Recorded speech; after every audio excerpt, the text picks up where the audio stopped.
에듀윌 유료 회원만의 남다른 서비스.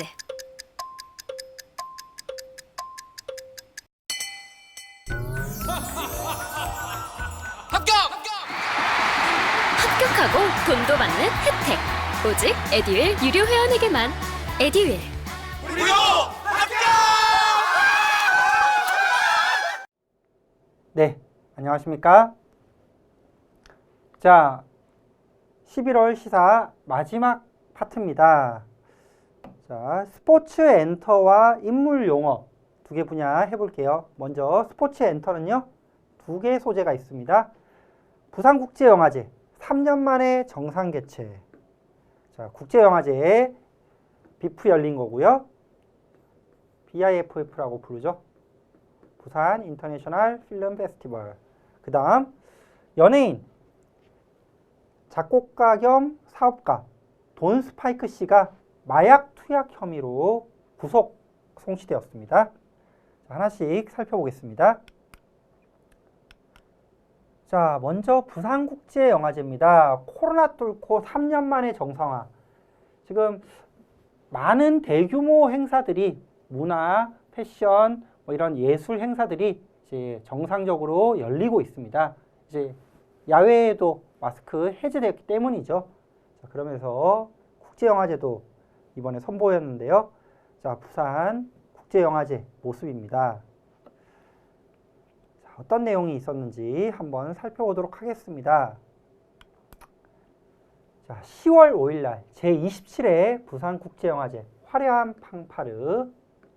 자, 정상 개최 100% 오프라인 전 좌석이 운영되었다라는 거죠.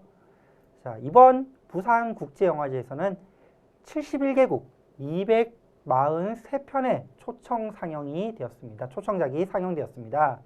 개막작에는요, 이란 영화 바람의 향기가 상영이 되었고요. 전체적인 특징을 한 두 개 정도 살펴보자면은, 먼저 첫 번째는 그간 이제 극장 개봉작 중심으로 많이 소개가 되었죠. 근데 이번에는 온라인 동영상 서비스 OTT에도 문호를 개방했습니다. 최근에 이제 흐름이 반영이 된 거죠. 그래서 극장 개봉작, 예술작품 뭐 이런 거 외에도 넷플릭스, 왓챠, 디즈니 플러스, 웨이브, 티빙 등 국내 OTT 이제 신작이 9편 이번에 상영이 되었네요. 그래서 OTT 서비스도 이제 영화제 들어왔다. 두 번째는요, 부산 스토리 마켓이 출범했습니다. 스토리 마켓 뭔지 살펴보겠습니다. 자, EIP. E가 엔터테인먼트, IP가 지적 재산권, 지식 재산권이죠. 그래서 엔터테인먼트 지식 재산권 마켓을 확장한 세계 최초의 스토리 마켓이더라. 어떤 것들을 거래하는데요? 자, 국제영화제 열면서 이런 거래 마켓이 하나 열렸는데, 콘텐츠, 엔터테인먼트 지적 재산권이니까 주요 콘텐츠 관련된 기업, 기관들이 여기에 참여해서 도서, 웹툰, 웹소설 이런 것들의 출발점인, 즉 영화 제작의 출발점인 이런 것들의 스토리를 거래하는 시장이다. 그러니까 영화를 제작하기 위해서 많이 활용하는 게 책들, 그리고 웹툰, 웹소설 이런 것들을 이제 스토리로 활용해서 각본을 짜고 그렇게 할 거 아니에요? 네, 그런 것들을 거래하는 시장을 국제영화제에서 함께 열었다는 거죠. 스토리 마켓입니다. 자, 이렇게 해서 부산국제영화제 정리했습니다. 자, 다음 내용은요. 자, 경찰이 작곡가 돈 스파이크를 마약 투약 혐의로 구속 송치했습니다. 그래서 돈 스파이크의 모습이 보이네요. 지금은 주로 이제 작곡보다는 이 사업가로 변신해가지고 이제 식당, 고기 관련된 사업들을 많이 하고 있죠. 내용 볼게요. 노원경찰서가 돈 스파이크 씨와 보도방업주 A 씨를 마약류 관리에 관련한 법률 위반 혐의로 검찰에 송치했습니다. 그 내용을 보니까요. 지난해 작년 12월부터 올해 9월까지 8회에 걸쳐 가지고 이 보도방 업주 A씨와 함께 필로폰을 샀고 또 4월부터는 강남 일대 호텔 파티룸에서 3차례 파티룸을 빌려서 여성 적개본 2명과 함께 마약을 투약했다. 그래서 마약 구매 그리고 마약 투약, 그죠? 호텔 등 차량 등에서 여러 차례 혼자 마약을 하기도 하고 텔레그램을 통해서 마약을 구매한 혐의를 받고 있습니다. 이제 여러 보도된 걸 보니까 이게 최초가 아니라 전과가 이미 몇 번 있었죠. 그죠? 여러 번 마약을 투약했다는 걸 알면서 사람들이 더 놀랬습니다. 최근에 이제 이 마약에 대해서 우리나라가 마약 청정국이다 이런 말을 이제 하지 않죠. 옛말이다. 상당히 마약을 투약하는 사람들의 범위도 넓어졌고 연령도 어려지기 진 것 같아요.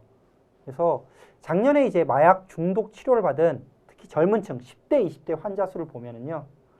167명인데 이게 지난 5년간에 비해서 92%나 증가한 상황입니다.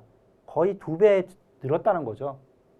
그리고 같은 기간 전체 마약 중독자 수가 30% 증가했는데 10대, 20대가 92% 증가했다는 것은 젊은 층이 상당히 마약 투약 인구로 많이 늘어났다, 확대됐다는 것. 마약 인구가 많이 젊은 층으로 증가하고 있다는 걸 알 수 있게 해준 것 같습니다. 그래서 우리나라 더 이상 마약 청정국이 아니다. 이렇게 얘기가 많이 나오고 있죠. 자, 이렇게 해서 스포츠 엔터 관련된 내용은 2가지로 정리를 하고요. 마지막 파트입니다. 인물 용어 파트예요.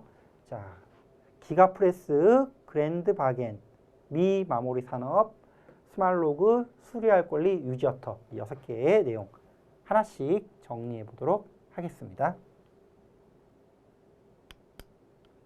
자, 먼저 기가프레스예요. 자, 기가프레스 이거 뭐냐? 테슬라의 공장을 기가팩토리라고 부르죠. 그 기가팩토리에 들어가는 초대형 금속 주조 장비를 기가프레스라고 합니다. 금속 주조, 프레스로 누른다 뭐 이런 거잖아요. 그래서 기가팩토리에 도입한 초대형 금속 주조 공정을 다이캐스팅이라고 하는데 이 다이캐스팅 장비를 기가프레스라고 부릅니다. 자, 기존의 이제 자동차 외형을 만드는 이 주조 공정과의 차이는 뭐냐? 기존에 80개 패널을 용접해서 각 패널별로 다양한 패널을 용접해서 차를 주조했다면은 이거는 한 번에 6,000톤에 달하는 힘으로 알루미늄 합금 차량 이 합금을 한 번에 주물로 찍어냅니다. 용접 공정이 필요 없어지는 거죠. 여러 패널을 사용한 게 아니라 그냥 하나의 공정으로 이 큰 자동차 전체를 주물로 찍어내니까요. 그래서 차량 한 대를 이렇게 하면은 45초 만에 차체를 찍어낼 수 있습니다. 45초 만에 차체가 완성된다는 거죠. 더군다나 이제 용접 필요 없으니까 비용 절감, 경량화, 공정 단축, 품질 향상 이런 것들이 이루어지는 게 이 기가프레스의 가장 큰 특징입니다.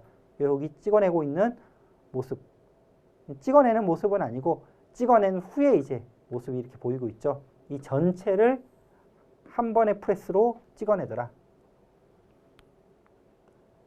자, 이게 기가프레스고요. 다음 용어 보겠습니다.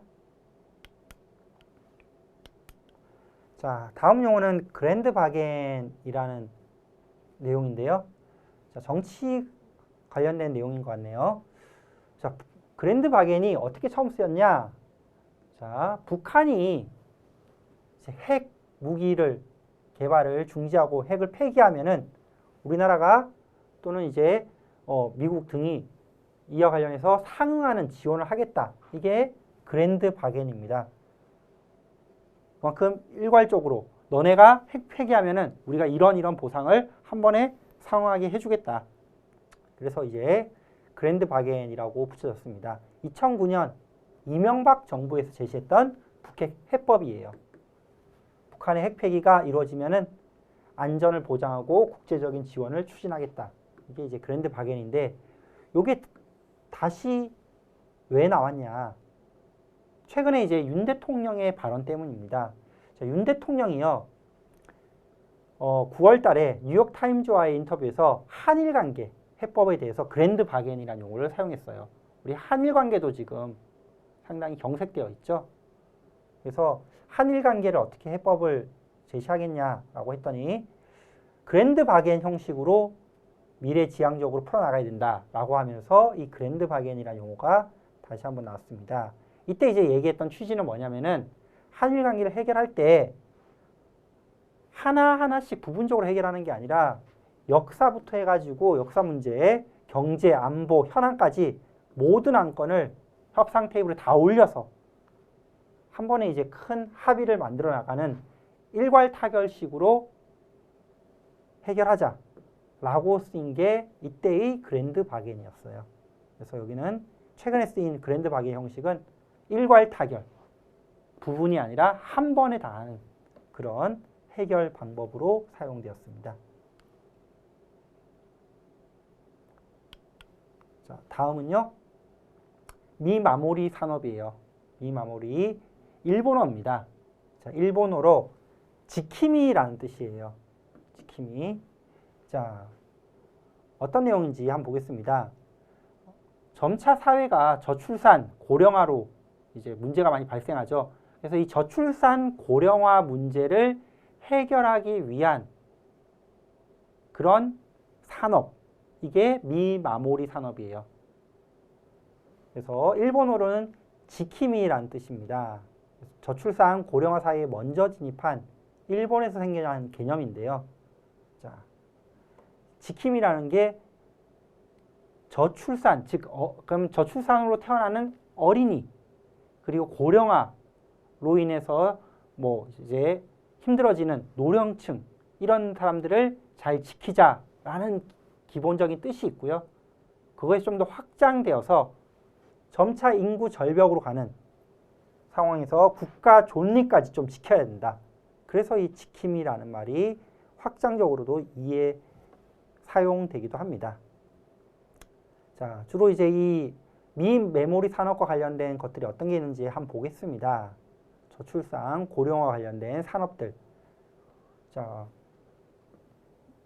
나이 드신 부모님의 안부를 확인하기 위해서 통신기기를 활용하거나 아니면 치매 노인들이 지금 어디로 갔는지, 그죠? 자기도 모르게 어디로 막 움직이잖아요. 근데 그런 거를 위치를 확인하기 위해서 몸에 수신기를 부착해서 위치를 알려주는 서비스.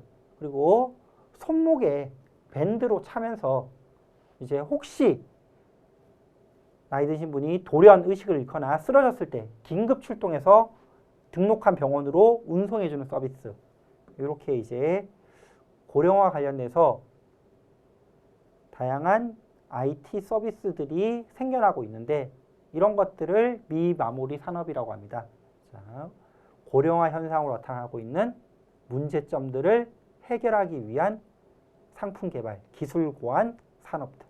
자, 앞으로 이런 것들도 우리나라에 많이 나타나게 되겠죠. 우리나라도 이제 일본 못지않게 저출산 고령화가 상당히 빠른 속도로 진행이 되고 있기 때문입니다. 그 다음 용어는요. 스말로그라는 용어입니다. 스말로그, 스마트 더하기 아날로그, 뭐 이렇게 합성어인 것 같죠. 교육과 관련돼서요. 최근에 코로나19로 인해서 이 원격 수업 중심으로 이루어지다 보니까 즉 스마트 이런 교육, 디지털 기반 교육 중심으로 이루어지다 보니까 그게 오히려 교육 격차를 더 심화시킨다. 그죠? 기초학력, 아까 얘기했듯이 우리 지난 시간 교육 쪽에서 얘기했듯이 기초학력 인구가 많이 떨어지고 있다와 일맥상통한 내용이죠. 그래서 디지털 기반 교육이 교육 격차를 심화시키기 때문에 그냥 디지털 기반 교육만 하면 안 되고 여기에 아날로그식 대면 교육을 접목해야 된다 라는 개념이 스말로그라는 개념입니다. 자, 정리하자면 디지털 기반 스마트 교육에 전통의 대면 아날로그식 교육을 합치자라는 거예요. 그래서 중심은 사람과 사람이 만나는 대면 위주의 교육을 하되 최첨단 이제 스마트 기부, 에듀테크를 활용하자라는 거예요. 여기 사진을 보면은 기본적으로 모든 학생들이 이 스마트 기기를 다 이용하고 있죠. 그래서 스마트 기기를 이용하되 선생님이 도와주고 있습니다. 사람과 사람 간의 어떤 대면을 무시해서는 안 된다. 대면이 중심이 되어야지 교육 격차가 좀 완화될 것이다 라고 보고 있는 게 이 스말로그의 이제 배경이 되겠습니다. 다음 내용 가볼게요. 자, 다음 내용은요. 수리할 권리라는 겁니다. 그래서 전자제품들이 많이 사용되고 있는데 이 전자제품들이 워낙 빠르게 변해가다 보니까 내가 잘 사용하고 있는 전자제품이 고장났을 때 새로운 부품이 업데이트가 되지 않는다든지 아니면은 이 수리하기 위해서 일반적인 부품이나 일반적인 수리센터가 아니라 해당 수리센터에 가서 좀 비싼 가격으로 수리를 받을 수밖에 없는 그런 문제들이 많이 생겨나고 있습니다. 그래서 수리를 좀 더 손쉽고 간편하게 저렴하게 받을 수 있는 권리가 수리할 권리다. 자, 전자제품이 고장났을 때 손쉽게 수리받을 수 있는 권리입니다.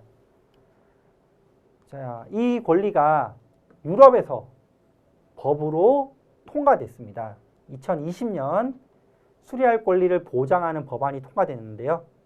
자, 그 내용을 보면은요.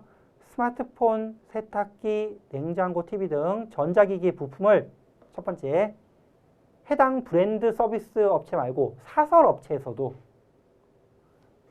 부품 등을 살 수 있는 것을 강제하는 내용이 들어가 있고요. 또 수리점은 해당 브랜드 수리점은 최소 10년 동안은 제품 수리가 가능하도록 부품을 보유하도록 하고 있습니다. 이렇게 해서 수리를 좀 편하게 할 수 있는 법안입니다. 자, 그래서 이런 걸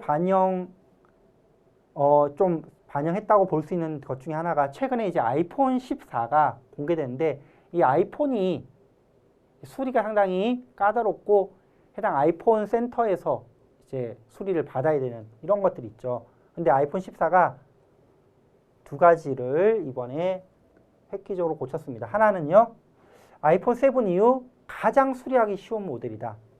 수리를 상당히 쉽게 할 수 있도록 내부 구조가 설계됐습니다. 디스플레이, 뒷유리, 배터리 등은 딱 나사 2개만 풀면은 모두 교체할 수 있도록 내부 구조를 재설계했고요. 또 하나는 셀프 수리는 원래 안 됐었죠. 그죠? 셀프 수리를 하게 되면은 이제 AS 센터에서 셀프 수리했기 때문에 보상을 받을 수 없게끔 되어 있었는데 셀프 수리도 미국에서는 이제 가능하게끔 되었습니다. 아직 우리나라는 아니죠. 미국에서 올해부터 셀프 수리도 가능하게끔 되었습니다. 이런 식으로 이제 좀 수리를 쉽게 편하게 받을 수 있는 권리가 점차 나타나고 있는 것 같아요. 자, 그 다음 내용입니다. 자, 그 다음 내용은요. 유지어터라는 용어예요. 유지어터. 유지한다. 뭐를? 다이어트를. 그래서 다이어트를 계속 유지할 수 있게 하는 그런 식단이나 운동. 주로 이제 식단 구성을 많이 얘기하는 것 같아요. 다이어트가 끝나면은 보통 이제 요요 현상이 생겨가지고 다시 체중이 불잖아요. 그러니까 이제 그것까지 고려해서 다이어트뿐만 아니라 유지어터까지 하자. 유지어터 식단 이런 것들이 많이 나타나고 있는 것 같습니다. 자, 유지하다와 다이어트의 합성어로 체중 감량 후 체중 감량한 상태를 꾸준히 유지하게 하는 그런 것, 유지어터. 보통은 이제 단기간 다이어트만으로 체중이 잘 길게 유지될 수 없어가지고 운동뿐만 아니라 식이 조절과 함께 운동 같이 좀 해야 된다. 그래야지 건강한 체중을 유지할 수 있다라고 합니다. 그래서 이 유지어터를 위해서 운동도 중요하고 식단도 중요하고 특히 이제 식단 얘기를 많이 하고 있는데요. 자, 유지어터를 위해서는 다이어트 이후 체중을 유지하기 위한 식단으로 몇 가지를 보통 얘기를 하고 있습니다. 그래서 사람들이 건강에 관심이 많다 보니까 이 지금 얘기하는 유지어터를 위한 식단들 많이 알고 있는 것 같아요. 우선 첫 번째는 정제된 탄수화물, 뭐 일반 쌀, 빵, 과자, 케이크 이런 정제된 탄수화물은 당을 좀 급격하게 빠르게 올리니까 그런 거보다는 복합 탄수화물, 당을 좀 천천히 올리는 쌀보다는 현미, 잡곡, 고구마 이런 걸 섭취하는 거를 권장하고 있고요. 두 번째는 동물성 포화 지방보다는 견과류나 등푸른 생선에 있는 불포화 지방산 식품을 좀 선택하는 게 낫겠고, 그리고 하루 3끼 규칙적으로 시간을 정해서 규칙적으로 식사해야지 이제 뭐 심한 공복에 의해서 과식하게 되는 그런 것들을 피할 수 있고, 또 끼니마다 야채나 단백질 식단 등을 포함해서 탄수화물, 지방, 단백질, 무기질 이런 것들을 균형 잡히게 이제 식단을 구성해야 되는 게 좋다, 뭐 이런 말이죠. 그래서 유지어터까지 최근 나오는 용어입니다. 자, 그렇게 이번 11월 시사를 정리를 해봤네요. 36개 용어로 이제 좀 정리했고 시간 상당히 좀 압축적으로 한번 진행을 해봤습니다. 그래서 여러분 이번 달 시사 내용 정리하는데 큰 무리가 없으셨으면 좋겠습니다. 여기까지 해서 시사 강의 마치도록 하겠습니다. 감사합니다.